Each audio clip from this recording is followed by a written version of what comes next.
आता आपण माशामधील पोषक घटक वेगवेगळ्या प्रकारे समजून घेणार आहोत। हे घटक शरीरात नेमकं काय काम करतात हे स्पष्ट करूया।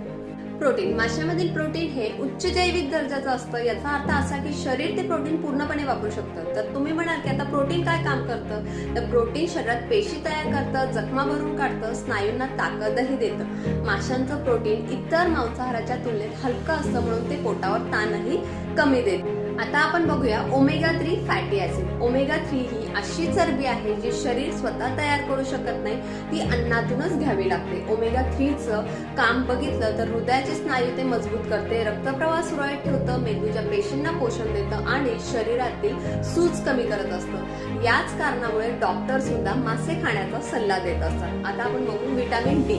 व्हिटॅमिन डी चा शरीरासाठी होणारे काम म्हणजे हाडांच्या आरोग्यासाठी आवश्यक आहे। माशामधील व्हिटॅमिन डी हे कॅल्शियम शोषायला मदत करतं, तसंच हाडे मजबूत करतं आणि रोगप्रतिकारक शक्ती सुद्धा सुधारत असतं। आता आपण बघू व्हिटॅमिन B12। व्हिटॅमिन B12 म्हणजे नसांच्या कार्यासाठी महत्वाचं आहे।